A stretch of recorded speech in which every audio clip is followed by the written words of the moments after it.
parlementaire de contrôle parlementaire. Je viens d'adresser une question écrite à 3 membres du gouvernement, à savoir Madame la ministre d'État, ministre de portefeuille, Madame la ministre des Mines et Monsieur le ministre des Finances de la République démocratique du Congo au sujet de la signature par les 3 membres du gouvernement d'un accord de joint venture avec la société Primera.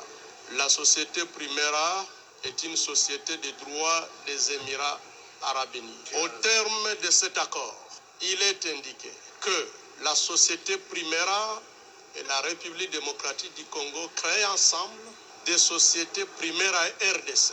2 sociétés Primera RDC. L'une, Primera Gold, pour l'or, et l'autre, Primera Metals, pour le 3T. Mesdames et messieurs la presse, il s'agit d'une mafia organisée. Pourquoi? Chaque société Primera n'apporte que $20 000.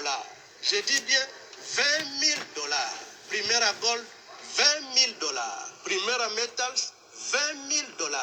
Et dans les $20 000, la RDC apporte 9 000 et la société Primera n'apporte que 11 000.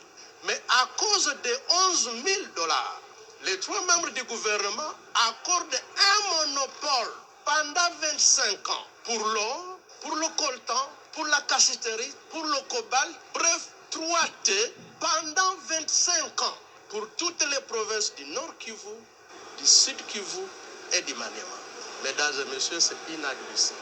Maintenant, en termes d'obligation, la République démocratique du Congo s'engage à engager la société Sakima, qui est propriétaire de tous ces gisements, à signer un accord avec la société Primera pour 25 ans, en sorte que, à raison de seulement $11 000, Primera soit la seule société à pouvoir commercialiser l'or congolais, soit la seule société à pouvoir commercialiser le coltan, le cobalt, la cassiterite pendant 25 ans.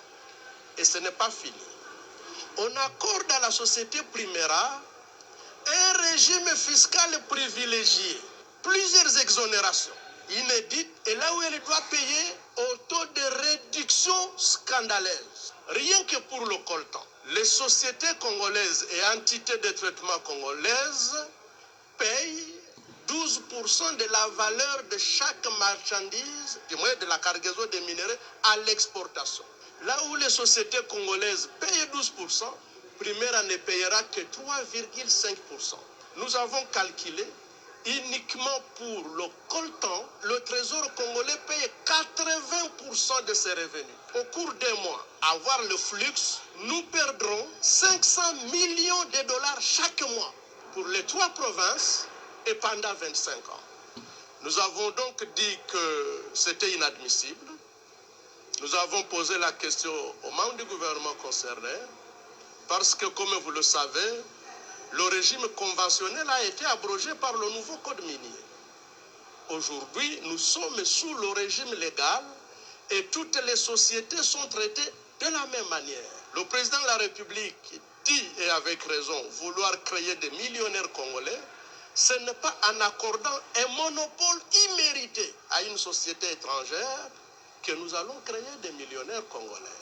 Ce n'est pas en accordant des exonérations illégales à un étranger que nous créons des millionnaires congolais. Et enfin, ce qui paraît scandaleux, en ce qui concerne le règlement du contentieux, les 3 membres du gouvernement ont renoncé au privilège de la souveraineté de la République démocratique du Congo. Je n'invente pas, le contrat est là gelé. Vous allez même le publier. En ce qui concerne le contentieux, les 3 membres du gouvernement mettent à égalité la RDC avec une société privée en disant que, en ce qui concerne le contentieux ou l'exécution des décisions arbitrales ou judiciaires nées de cette convention signée, la République démocratique du Congo n'invoquera pas son droit à la souveraineté, ni des immunités y attachées. Ce qui revient à dire qu'en exécution d'un jugement produit par Primera, nous pouvons nous retrouver avec le palais du peuple saisi, les comptes du trésor public saisis, le palais de la nation, des immeubles, les symboles de souveraineté ne sont pas protégés. Disons que ce n'est pas normal. Ensuite, comme vous le savez, la société Sakima, à laquelle les 3 membres du gouvernement enjoignent de signer des contrats de jointe venture avec la société Primera, cette société a déjà signé des contrats de même nature avec des sociétés de droit congolais, lesquelles sociétés ne sont pas disposées à renoncer à leurs droits. Ils viennent de faire des déclarations. Il s'agit de la société Amir SARL, CDMC SARL, Stone Mining Company SARL. Allô, bande quoi? Ce que vous l'avez ndeko yo oyaza koloba. Est-ce que mboka na biso ezana bato mayele to ezaka na bato mitema be? Est-ce que Bolandi, vous avez suivi attentivement ce qu'il est en train de dire? Donc, na marché oyo RDC a perdu à Kosaganate. Mbongo ya kozwa na mwa moko 500 millions et ça pour la RDCT. Alors, ndenge bazo sa na este ya mwana baza déterminé basa na ouest. Na sali vidéo moko awa na message pour na maman Judith. Soki yo olandi ya moto landika oyo landa pena wana. Po basala o bazo sa na ouest na este. Ba moni ke to sa na ouest. Po to sala na ouest. Il faut autorisation à Congo. N'habitez pas vous comprendre. Pour passer là on a ouest quoi, oui na ouest par biso, il faut autorisation à Congo. Premier ministre avant de nommer, il faut Kagame Kabila ba pesa accord. Il faut un avantage na bango. Ce que un avantage na bango te, ba ko nommer te. Peuple congolais telema. Bino monika ke Sassou a cédé Mabélé. Mabélé ko oya cédé za côté ni.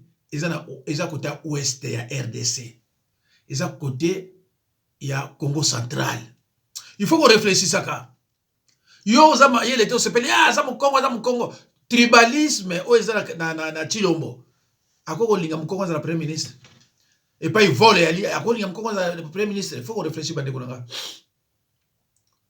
Judith Azakuna d'abord à Muyibi na ministère oya utaki aibaki ole ba porter plainte ba bino to récompenser yo place à premier ministre en contrepartie yo pesa bisoni tala ba Congo tala côté ça sali musana e tala siko yo côté yo kosala to za besoin signature oyo ba signer na est mais ça ndengeni to pesi yo pouvoir oza ko mériter à côté mais en contrepartie dans la côté yo signer azana force ou bien oza président ou bien oza pouvoir ou bien oza té alors so le pouvoir signer awa au conseil sur le côté on ça sur le côté on y ça on ça sans défense yangwa woni maman va premier ministre mbala moko ba ina étiquette ya Mukongo aza Mukongo basolo bateka za belge aza Mukongo yo zoba payer za na guerre ba bombe zo kweya ba ke kozwa mwasi ya Mukongo ba premier ministre ezolo ba no côté donc ezolo ba no côté Kagame Kabila ti bazo tia premier ministre ezana ba avantage ya Occident ba yebi akosala nini pour na bango. Baki na ochela yo premier ministre pour intérêt abino mais non tala oyo président ya Burkina Faso oyo travaille pour na peuple naï bona na vidéo na uti osala wana bandeko atako bayibaka bozo ko yiba bozo teka boka bosale ba makambu bino bozana ba richesse na bino bozo perdant bato bazo ko tsa mutu Actionnaire, on doit gagner. Mais ça, c'est quoi ça finalement?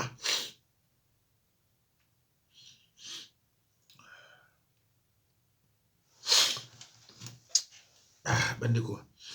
Il a passé, hein? Obotama wapi? Tata no nani, opezaka combien? Ozana bana combien libanda? Babati ba question asika. Ba otunayo. Oko répondre. Soko za mobile lobi ko répondre te. Oke ko zote na zuba ba avocat ya mindele po ba ko sambisa. Zwa ba avocat ya mindele.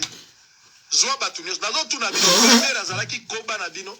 Tango bokangaki caméra zalaki directeur ya cabinet ya chef de l'état. Botinde na prison zaki na mwasi te. Caméra zaki na droit honneur te. INC bazaki na leader na bango te bazo contenir bato walungu bandimaki teke wana mutu na biso. Sud Kivu bayebaki teke wana leader na bango. Caméra zalaki kobai na bino bozo mekagu. Nul personne n'est au-dessus de la loi. Et c'est ngeli osamba. Ba dossier mususu boyoki te. Boze la tana ofongola makamu munoko ya centre financier bokokufa. Mukolo na kofongola makamu ya ah nzambe batela munoko na ngai. Po bato bakokima. Je demande au peuple congolais de surveiller les fleuves. Bon, surveillez quand l'aéroport. Vous devez aussi surveiller les fleuves parce que les gars peuvent partir de là. Bon, surveillez Bango. Bon, surveillez Lufu. Toboyo mutabimaki na kuka. Abaniko kenzela mai jamais. Ameli bakuka batwatiki nyongo. Zakaria koya ko expliquer nga lobiote. Bakimaki na bakuka. Toboyi. Kulutu. Surveillez les fleuves. Que personne ne sorte. Si toi kobimate. Si toi kobimate azakakao. Na boakeli PG à cassation, ba fleur, fololo, firme mvonde, na boakeli yo, mobile azalaka nde boy. Oyoki clamer ya population, oyoki kezali somo, forage exagéré batia levire, otomboki na likambwana na boakeli yo ba fleur. Kolanda pression ya batute. Kokeno funda na conseil d'état, c'est un droit. Mais qu'on poursuivre aussi, c'est un devoir de votre part. Abima totala. Ganga sala incantation. Tozole la mingi awa. Tshisekedi, président de la République, poignardé au dos. Nani a poignardé Tshisekedi? Ezaka batu bazana ye. Tshisekedi a l'élu le roi à Jésus. Moko na bino kobumangai. Nani? L'un de vous est un démon. On a roulé le chef de l'État dans un dossier bidon. On l'a placé au beau milieu du nulle part. Ikamouya forage. Escroquerie du siècle. 300 000 ata bachaka levi. Ata bozanga motema. Ba dossier on a bino bozo fout en mode d'urgence. Oh, il faut extrêmement urgent. Banzela na kisasa ezate nde totambola bolelo banzela ezate. Bosali nini pour la banzela? Mode d'urgence ezate. Masasi ebeti na gomati. Babomi batu na babombe. Mode d'urgence etikala kozalate. Il y a des choses où besoin mon urgence. Batu ba souffrir. Voilà vous date batu ya Covid. Oh basala nyos babinga nga basala na Covid. Mbongo na bango bafuta bango te. Biso bato zalaki ba prestataire ya francophonie. Mode d'urgence c'est salamité. Mode d'urgence c'est ça quand on sait qu'on a intérêt dedans. Quand on est dedans. Quand on est pour quelque chose. Papa Tito là, azonga kapenda komi mukuse le roi Tchoukoutien. Le roi néandertalien pitécanthrope. Abisa c'est moi, c'est mon dossier. Mais je suis en train d'étudier. Ce n'est pas mon dossier, ce n'est pas mon projet. C'est le projet de lui. Ce n'est pas moi, tu sais, normalement, mais ce n'est pas mon projet, c'est le projet de lui. Le projet de qui? Nalingi koyo kate ko bimi na aéroport. Panda koto. Sokola cha parfait yo elombe le kana. Deuxième azotala. Okosamba. Population bola muka. Boko ma forage. Na Facebook, comment forage? Nanya ibi yo ya bana na Facebook. Na YouTube.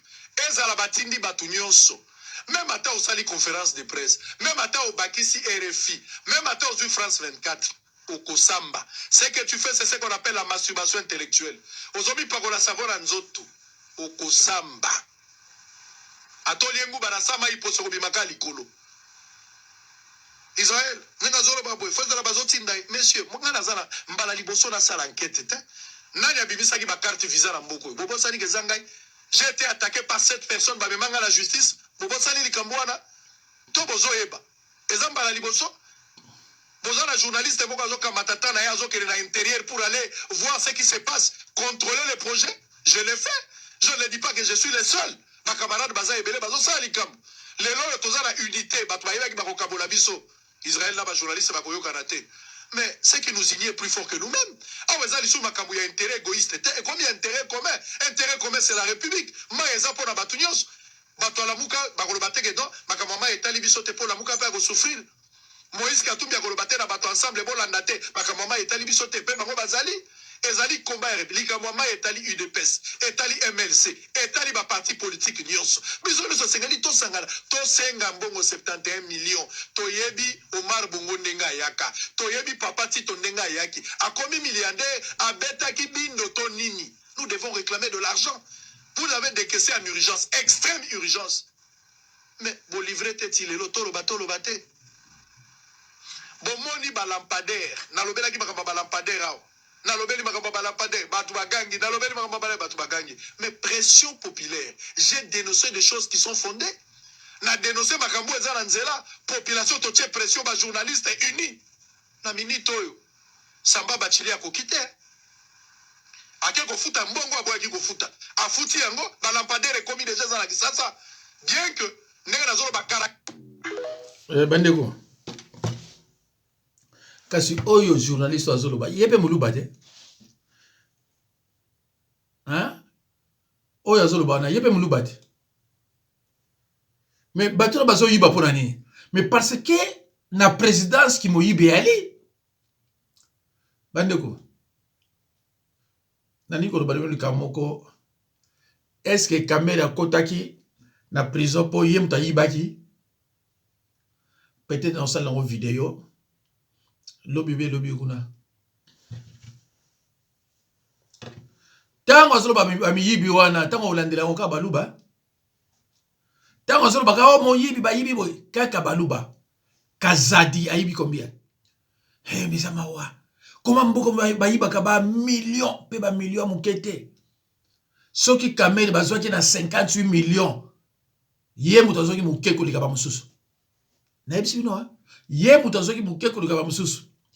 Gouvernement jour de Koya. Kamel soit fongoli monoko. Ezaliwa. Siko aboye kondima pa isuka ndimi mususu ba okanga yete. Alors avant na prison pour ndimi. Alors vome ko tonandi bananga te. Mais ayebi. Bolandi oyo aleki liboso la lobby makama este. Boyoki siko muluba oyo ya lobby fosango. Baka ezebele. Bandiko sama wa. Premier pays au monde oyo ezana bozoba ya boye. Premier pays na sala vidéo mo la que les politiciens congolais ne réfléchissent pas. Bolanda bilo na chaka. Ngala kama atombi ko landaka mutu moko ye ko lobilo baka politique olanda wo eza iner, eza désert. Mais Zolande pourquoi? Zolande pourquoi? Tant on sala iner désert parce que na YouTube faut futaye. Donc le kamu moko ka yangwana zo tourner la ka yoti azo memu na iner. Ngai vidéo yo soko tinilinga. So na tala yango eleki 45 minutes. Na tala yango te. Peut-être na kotala 10 minutes après na boaki yango. Parce que so na tala 10 minutes na comprendre déjà azawapi. Na comprendre déjà azawapi.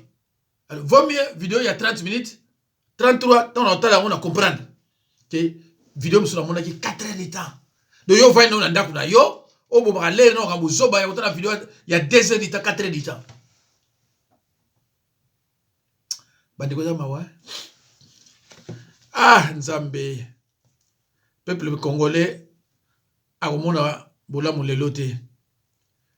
Vraiment ko bande ko na biso ya Bukavu ya Kivu kuna talandi makambo botana ti oyo na mboka na bino botana.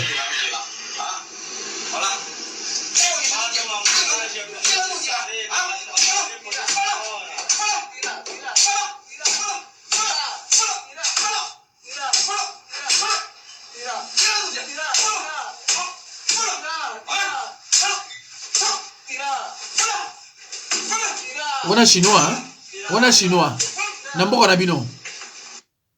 Bomoni wana chinois na mboka na bino. Parce que ayebi ke na mboka na bino bazo bino na valeur te. Ye azawana ayeba na ba konzi ya RDC. Donc ba permettre ye asala oya lingi. Bomoni azo beta bango. Et bana wana bazana défense te. Mo konzi moko ta oya a condamné chinois wana. Soko ayepo condamné chinois wana zuga téléphone na bengi. Yo zu problème. Bande kotala. hein? Oyo Muluba azolela po paseleki na kati ya Kinshasa. Muluba bande kolela paseleki. Boyoka ina.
Bomoni ndeko yanga Muluba, bomoni pene longine ya Baluba.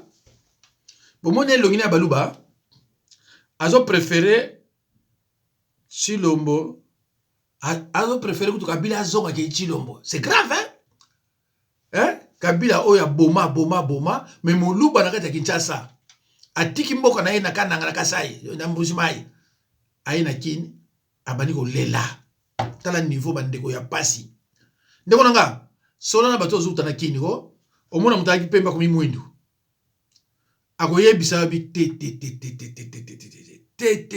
batu bakomi mitema mabe oko aider lelo soko esili akomi contre yo parce que nzala eza ya koleka na baluba oba uteki musika bawewa musu balala na balabala place on les ati président bomona ite akena ka nani na France na soki 100 personnes ya Baluba batuna kenena bango so 100 au moins ba 100 à côté na 10 on a ni sokota na Baluba tala bomboke bongandeni mama oyo na yebite suko azolo bani mais bino bato ko yo kaye bochela biso ba commentaire na lingala. Jina ni nani? Jina yangu naita Feza Nadine Luzinga. Dada Feza Nadine Luzinga. Pole sana dada, tunashukuru. Shida yako ni gani? Shida yangu mimi natafuta kwa nyone kwa mimi bazazi yangu banaume. Ndiko mimi rizalika mkolwezi. Papa na mama bukwe bulishaka. Na rikuta mimi paka mimi peke. Erote anono antroa, mama nenda na mimi kwa Kasai. Ndiko kama mtoto kiloko entre madiza. Mimi nenda kule na komelea kule na vile bananyoa. Mimi na mtoto wangu wa kwanza, papa mkubwa anakuya ni Bayamisi. Nagalaka Lubumbashi, anagalaka muntu akade. Erote mimi nazala alikuwa akasema kwa ni bebe, bali bamshaka foto na mamangu na baba na yangu asema kama bwana naisha masomo vile alikuwa kama munganga. Kama naisha masomo na wewe na bibi yako mfani ni mkuye, ndio tumirobe nini mari. Na vile tunabakia papa na bamshara mafoto, ibakiaka na foto yake. Sasa mvile na mimi kalaka kule bwana na yeye mkwenda na kuyo na mimi nabakia kukasai, mimi naanza kuongea na mwenyewe papa mbayo Hamisi.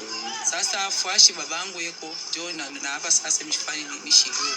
Ale mimi nakuya huko mkolwezi ndio naita sasa babangu mkubwa mimi ndaka na foto ndio ile balindaka mtafutaka. Bana mtafuta sema ashaka baba ashaka kuishaka nini bashampashaka ni pension itandana. Pension. Bana mtafuta kwa ule mtu alindaka na foto jo foto yake kisha kuipotesha kwa benya alindaka ti anampata analetuma nimero yake tunaanza kuongea asema ananipatia nimero ya papa sasa babangu wako ngolo pale yeko nimero nani rezo ifanyage nini haipitaki Josa arionesha kama masema fangu yako yote ukwe na mtoto kulubumbashi ayo familia yake mama na yeye jina yake ni Bilonda Tete Ni mama Bilonda Tete. Mama Bilonda Tete. Pale na yeye anabakia mdemili 14 mama yake anakufa, naenda sema nikafikia Ukasai huko nini mama yake kukirii. Pale na nenda kafanya kama ni mwaka mmoja na kipande nilisikia paka baada sema mama anakufa. Ndio mimi nalikuta mwami mwenyewe shina nduku shina nini nasema pankumbi niongee kwa nitafute kwa fashi beko group yetu ya bantu baemba tufaje ni ngashane nabo nibonesha kwa vile kaya yangu iko pengine mu group tutaweza kupatana kwa tana banduku yangu bengine mkwenda mkutembea pengine mnafanya nini mnapatana ndio kwa mama kwa na lazima sema pani kwa niingie kwa munani nitafuta kwa nini familia yangu nishaweza kufa watoto yangu bashakukomea nishinda fanya nini hata baba yangu atansula hata baba yangu mdoko ni yuweko kwa maana eko wapi ndio banyosha sema eko Lubumbashi asa mishi yuwe beko wako wala bashakufa hata kama watoto yake beko wako bakwe banyangarie kuna mimi yoko na mimi mwingine yetu hapa imeshakupotea. Okay. Ndio mambo yuko nayo pale. Pole sana dada yangu, tunakufuata mzuri sana. Sasa mvili ulianza kukomea. Walikuambia kase familia yako, hawakuambia hata mtu mmoja mwenyewe anaweza kubambisha. Mie mamangu alionyesha akasema kuna babako mloko Magi. Babako mloko Magi. Babangu wakunizala ni Mambo Muia Crispin. Papa Mambo Muia Crispin. Sasa mkubwa yake mwenyewe wa papa ni Mbayo Hamisi. Papa Mbayo Hamisi ndio mkubwa wake papa. Ndio mkubwa wake papa ngalo Lubumbashi. Sasa Lubumbashi mshosema nifashi gani? Sasa ule papa Mbayo Hamisi unasema alisema ni wa sheferi gani? Selo hizo nashikiaga kule kwetu Buemba. Buemba ni Bunene. Sasa bongo ni bubaya kwa mambo ya masheferi nishifuatilia pande. Mimi hapa kasema mimi mwenye nguvu mwenye mambo ni wa mambo. Sasa ya kusema nifuatilie masheferi biku matata mwe nikipatana kwa tuna familia yangu hata moyo. Ndio batanyonyesha sana nzuri. Ndio mambo kuna yofuata babangu. Pole sana mama wangu, tunashukuru sana kwa kusikia hoja yako. Hivi unajikuta ni katikati ya bandugu yako. Ndiyo. Tuko baemba shebote. Hautapotea penye kwa wako. Tutafanya nguvu na hii video yako itatembea Mbuemba bote. Batatafuta ule papa unatafuta. Ndio. Na tuko naye hapa. Okay, pole sana papa, tunageuka ngambo yako wenye unaonekana responsible paske wenye unatuchunga Buemba huku kwetu kuselile ya Lupundu. Si yuko na sauti gani juu dada yetu tunampata kuselile ya Lupundu ya Baemba? Ndio ni mie Nyembo Selemani Jean, president wa Jeunesse Emba selile ya Lupundu. Tuna intervenir mambo ya dada Feza hapa. Hii ni avis de recherche tunatuma ako pambanga Kyoto. Kwa ule ote anafahamisha jamaa ya Mambo Muia Crispin wa sheferi ya Mambwe afanye nguvu aite kwa numero pour que bapatane na nduku dada yetu Feza hapa tu Nikolezi. Asante sana. Unaweza tukaburia numero yako yenyewe banaweza kukutafuta kama banakupata dada yangu. Sasa numero niko na sasa bambishe mkichwa pana. Kama nikipata Banaweza kuita hata president. Bataweza kuita numero ya president wa Jeunesse Emba selile ya Lupundu ni 097 25 80 509 097 25 80 509. Bandeko, c'est vrai que nga nayoki ate le côté, mais na comprendre kaka ke baza bandeko nanga ba congolais. Yango na tina baninga o bayokaka tango bana tsa ba commentaire comme ça nga pena bana otala na comprendre de quoi s'agit-il. Mais vraiment namoni mwana mwasi wana mwana ndeko kitoko penza mais namoni aza konda makasi. Donc pour nga nazomona neti aza ba côté ya est wana ba o bazo souffrir et puis singa pasi bandeko ba image musunga zaka na yango sona lakisi yango YouTube alongolinga or que YouTube akomelanga nyoso na président tout ça bon ba makamsuna ko takate mais bandeko osani biloko ze belé ya kolakisa biloko vraiment ze belé ya kolakisa mais na ko kolakisa yango te awa susu Bobe tout à l'heure.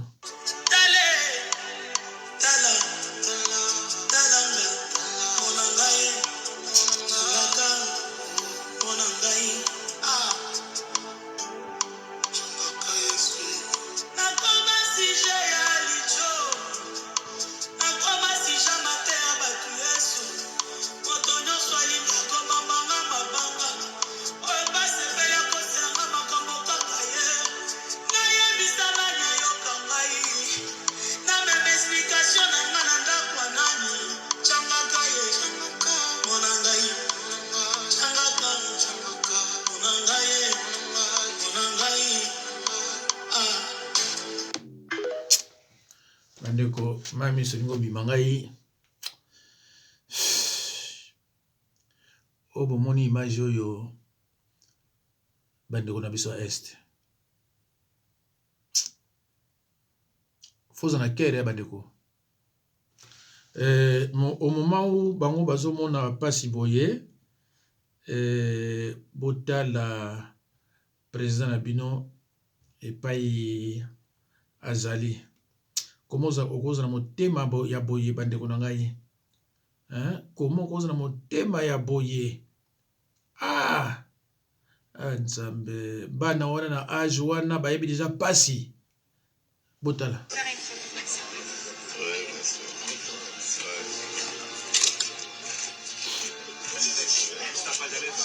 Hein? Tala pa mutu aza ko lakisa bakata mawa moko te na motema na ye. Nelongi na ye ata mawa ya mukeza te bandeko. Tala akoma pamba oyo. Vraiment un président de la République. Ah! Eh, Baluba. Baluba. Baluba. Baluba. Nalobaka na bino muluba azana motema ya mawa pe bolingo te bandeko. Bokumi kopesa nga lelo raison. O pasteur Mukongo zaka na raison. Muluba azana motema ya mawa pe bolingo te. Tala ndinga za oseka. Tala ndinga za oseka. Na mboka na ye bato bazokufa. Hey! Eh Nzambe na ngai. Nzambe abatela munoko na ngai. Batela munoko ya pasteur Mukongo kolo.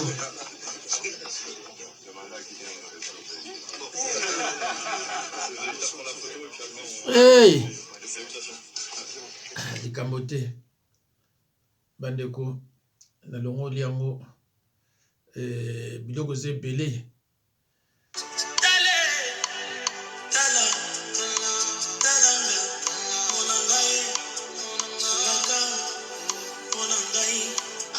Hey! Les Congolais sans défense. Sans défense. La Est. Eh, Tata Nzambe. Vous le payerez.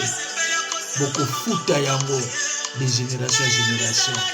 Au signer pour bana, beaucoup de situation. Ça, vraiment. Beaucoup fouta.